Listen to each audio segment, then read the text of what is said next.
If it wasn't so loud. Hey, Jason Rice, lot party quick tip. I'm going to put this thing down here.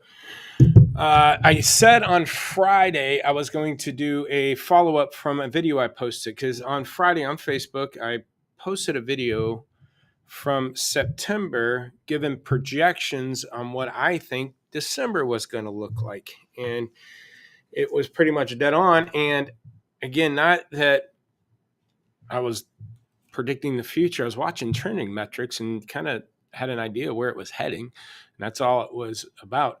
And so now I am going to talk about what I think the next 90 days or first quarter next year is going to look like. Again, we typically post these on Facebook Live. I'm checking there now, make sure we're okay. I think the volume's working. Let me go here and make sure, yes, we are. This is going to go in the podcast. If you are listening to podcast, which Apple or Droid, Android or whatever, or any other systems you have, please check out the video on YouTube or my Facebook, subscribe there. But because I'm going to go live and I'm going to show you some charts that I want you to take a peek at to kind of back up the data I'm doing. So if you are watching us on podcast, please listen to it on podcast. Please check out the videos that are available on YouTube.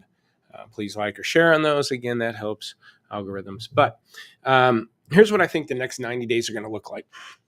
I anticipated being slow this year. And as a matter of fact, last November and December, I was predicting what the tax season was going to look like. And that was, again, about 20-30% lower.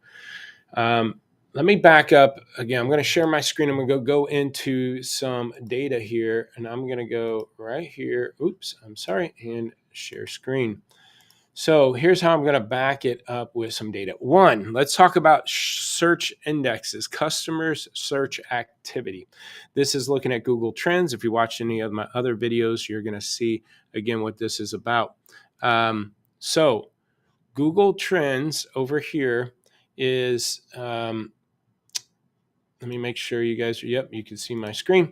And what we're looking at on Google Trends is what the activity of people going to look for used cars. I explained why I use this chart in other videos. I'll brush over it right now. I've been tracking shopper activities for almost 10 years now. And I used to pull it out of Auto Trader and cars.com and look at their shopper counts, put them on charts, monthly charts, and seen a national and local shopper activity pattern. I compared that pattern to this pattern that I see here, and they matched up over the years. What I tend, again, this is looking at a 5-year period, okay? When you first go look at the Google Trends and look for used cars, it'll show you a 12-month period. But here's what I want to point out. Again, usually December, this goes back to December 2017, pre-COVID. December is usually the lowest shopper activity going into that Christmas week, which is next week.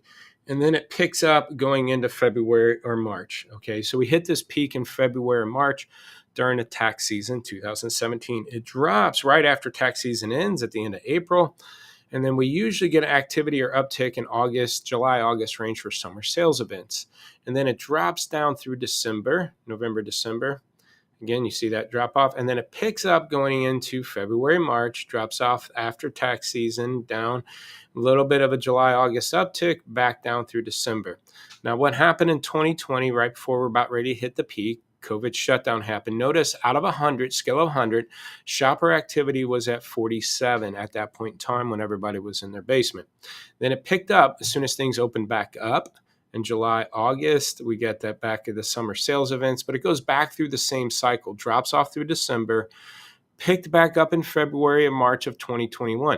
Now, notice it's March instead of February this time, but again, tax season was a month late. Their filings were late, receivables were late, coming out of COVID. And so we had that last, a later tax season. But look at that cycle. It was at 97 in 2021. It was at 97 out of 100. We didn't get much of a July, August uptick like traditionally, but man, it just dropped off through December. This is where last year I could see in between November and December of last year that it was low. And at that time, it was almost as low as COVID shutdown going into a tax season that, again, if you look at February, March, it was the peak was 79 out of 100.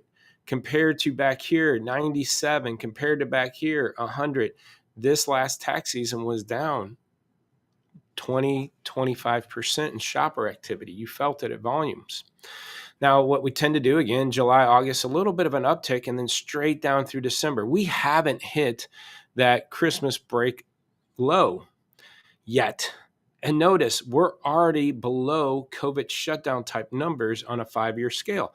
If we compare year over year, month after month, our shopper index is looking for used cars is down and as low as COVID shutdown. Okay, well, what does that mean too?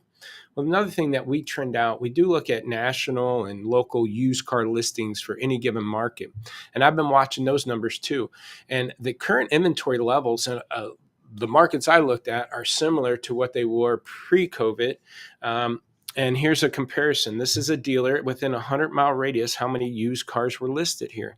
There's been some up and downs between what Auto Trader was listing and Car Gurus, but cars.com is pretty consistent here. And if you look back this time last year, there was 38,000 used cars on cars.com listed in this dealership's market. And right now there's 40,000. Again, there's no shortage of used cars year over year. As a matter of fact, if you look at new cars, which is light comparably over the last 5 years, but currently from year over year, they went from 24,000 new cars listings to 43,000, 34,000. You're talking almost a 50% increase in new car listings, the same amount of used car listings, but yet we're going into a shopper count. We're at 45 this December. Last December was at 57, 58.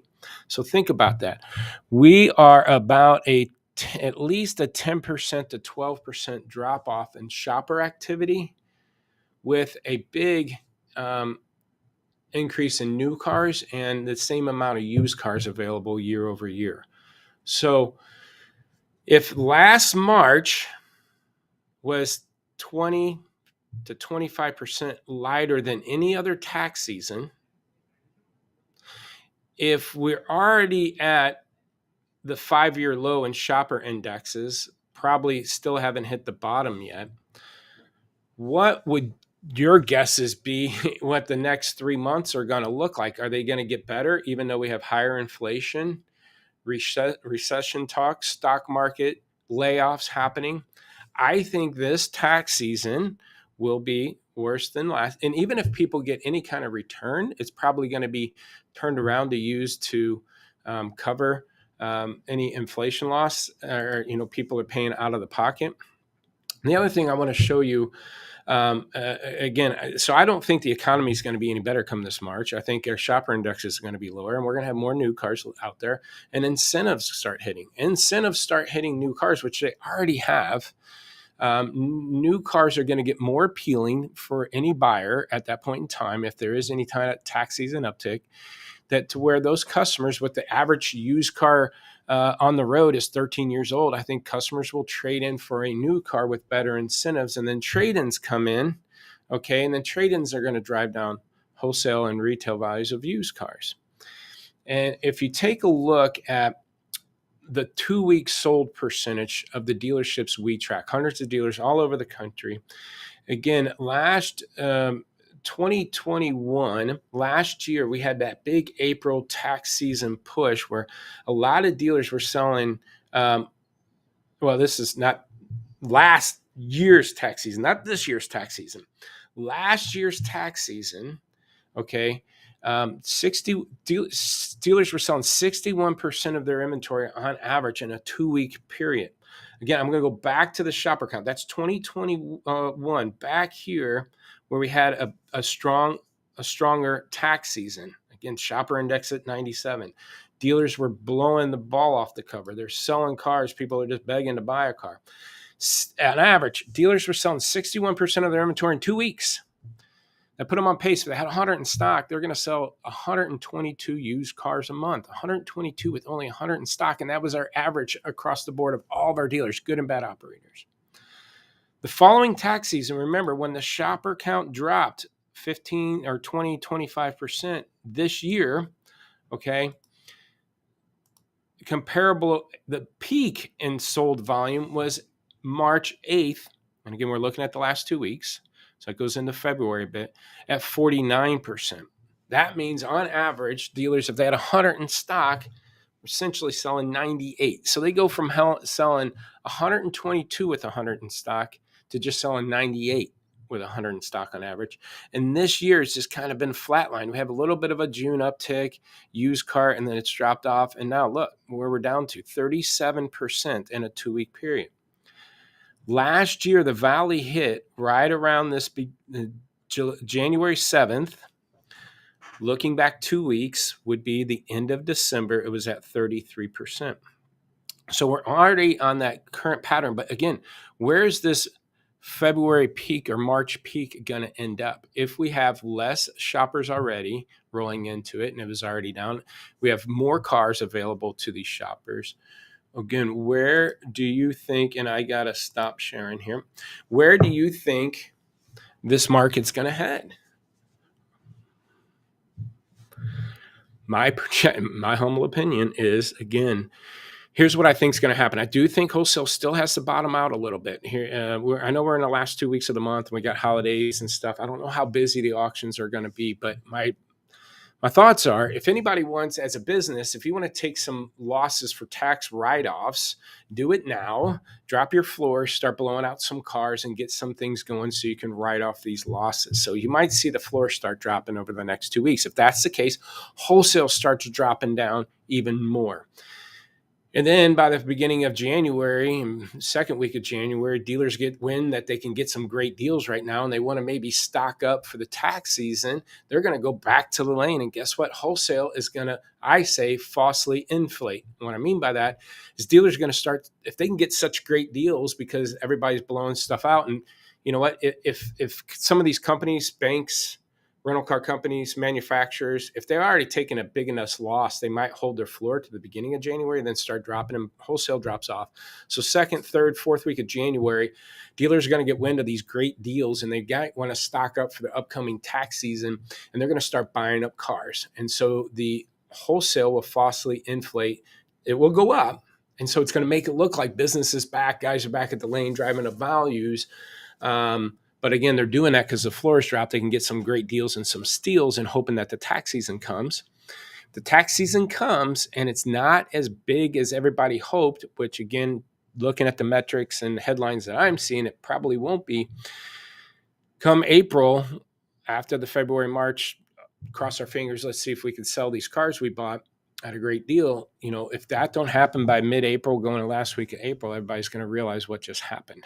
And then they're going to scramble again. Wholesale value starts dropping again, but significantly. And if you're continue holding cars in April, May that you bought in January, that's when you're going to start taking those hits again. Again, this is all, in my humble opinion, this is just, I'm just projecting and I could look like an ass doing this, but that's what I would be preparing for. That's the patterns I've seen across the country at Highline stores, the independent lots, the 30 cars on our lots, the 300 cars on our lots. I'm watching shopper activity. I'm watching lead counts. I'm watching and talking to dealerships all over the world, changing prices with them all over the country.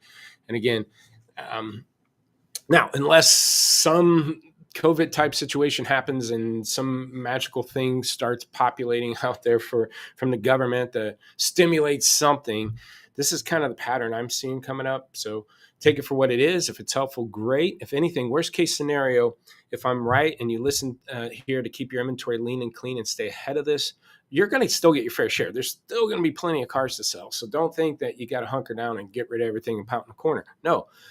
You got to be able to address this issue, but be prepared for it. Buy and sell at your current sale rate. I wouldn't look at a 30-day rolling. I would be looking at a 2-week rolling times 2. And what I mean by that, if I go look 30 days back from today, I'm pulling in some end of November weeks of sales that I might look like it's still inflated. And I might be still feeling a little confident looking at my December numbers, looking at a rolling 30-day. But if you look at the last 2 weeks and it's been slow and you times that by 2, that's your current sale rate. I think that's going to be more accurate to be able to adjust quicker to this changing market that's going to happen. Again, example would be if you looked back 30 days from today and you sold 100 cars, directionally that would tell you to sell 100 cars. My point of attack is if I look at the last 2 weeks and you only sold 40 and you stay at this current pace, For the next 2 weeks, you're on pace to sell 80. So I would be stocking for that 80 based on my current last 2 weeks sale rate times two, not the 100 looking at the last 30, because I could be jammed up in February and March if this tax season doesn't hit. Now, that's obviously better for a dealer that's carrying 100, 200 used cars. You know, it might be a little different if you only got 20, 25 cars on your lot. But if you're carrying a decent size of inventory, you know, again, look at your last 2 weeks of sale rate. That'll keep you current to what's happening on your lot, increase, decrease your inventory levels based on that. But always stay lean and clean so you be a buyer in current market positions. And that way you're not getting jammed up in January or in April after the tax season business goes away. But I do anticipate more new cars coming, more incentives on new cars coming, and make it a little bit more appealing to these buyers that do happen to come into the market. Because again, there's plenty of used cars. They're just the wrong used cars. There's not too many 10, 15 grand cars like the usual tax season stock up stuff you want. You got to get those from trade-ins. So again, that's where a lot of dealers will be focusing on new cars and get these things moving. You guarantee it going into the second quarter of next year, if new cars aren't picking up the way these manufacturers are hoping, these incentives are coming back, So anyways, hope this is helpful. It's all speculation. If I'm right, it's been helpful and you're going to go into these positions lean and clean. If I'm wrong, worst case scenario, you're still lean and clean and you might have missed a deal here or two at the auction that you maybe passed on because you're playing it safe. I'd assume play safe over the next 90 to 180 days until the smoke clears. And I think it'll be mid-year before we actually have some kind of consistency in this market.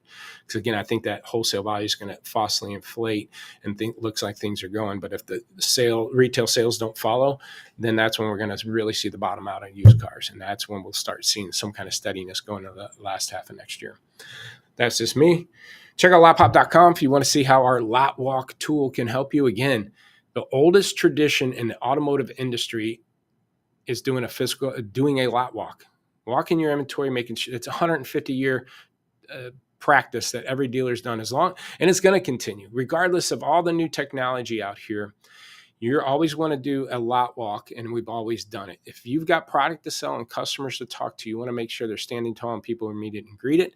That's what we created with our lot walk software, is taking inventory data from your inventory management tool, your CRM data from your CRM tool, combining it into one system so we can talk cars and customers at the same time. If I'm having my large pickup trucks and they're bleeding through, well, let's call and email all the leads we have on large pickup trucks. If we're heavy in $30,000 to $35,000 cars and they're bleeding through, let's call and email all the large 30 to 35 grand leads every day, every other day to get that sale rate up, regardless of the age of the lead. Let's manage leads based on situations on my lot, not based on the age of the lead, because it's relevant to where they are in their buying cycle. So that's where our lot walk tool can help you stay ahead of this. Grab what you've got going on in your lot, control it, do your lot walk, but it's your virtual lot walk. So again, hope this is helpful. See you next week. Have a great holiday week or two.